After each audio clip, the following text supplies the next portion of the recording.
Depending on where you are on the tech spectrum, the new generation of iPhones is going to be either a big disappointment or a major leap in innovation. Now, I'm going to go ahead and spare you all of the details about the specs because this is just an unboxing video. So my wife has been in the Apple ecosystem for as long as I can remember, and that's where she feels comfortable. That's the platform that she likes. So I went ahead and got her the iPhone 11 since she was due for an upgrade anyways. I got her the purple/lavender one since that's one of the newest colors that Apple came out with, and she absolutely loves it. So I went ahead and grabbed the 128 gigabytes of storage since Apple is starting trims at 64 gigabytes.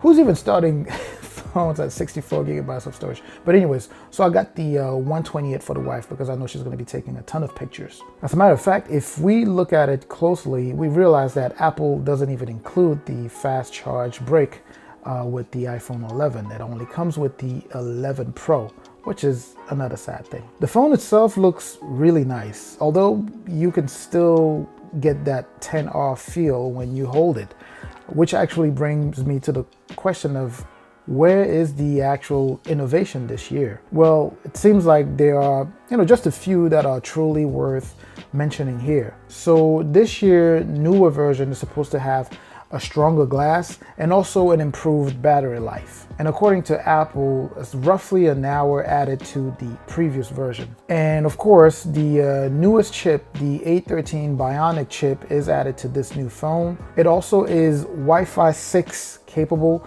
along with a faster LTE, among other things. And the biggest and most obvious innovation of all would actually be touching both hardware and software, and that is of course the camera. You may have heard of it already. That's one of the things that Apple has been raving about. With that being said, I'm really just happy because I have no doubt that my wife is going to just love this thing because the camera is really nice on it and she truly loves taking pictures. She actually fell in love with my Galaxy Note 10 Plus because of the night mode and also the ultra wide camera on it.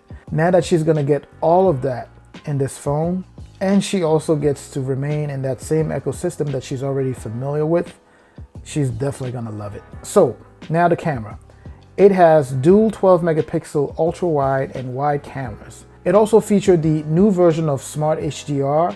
It has night mode, of course, and a faster focus in low light. It also has slow motion for selfies, and these quote-unquote slow feeds could actually run at up to 100 FPS. The phone itself is water resistant, and that feature actually has been improved. So given all of these highlights, the plan here is to, over the next couple of weeks or so, see how the phone performs, and I will come back to you guys with an actual comprehensive review video of it. That is it for this unboxing. Not too many things to really cover here since I have yet to truly test the phone, but I hope you still enjoyed the video. Please don't forget to go ahead and subscribe, like, comment, and of course, I'll catch you guys in the next one. Peace.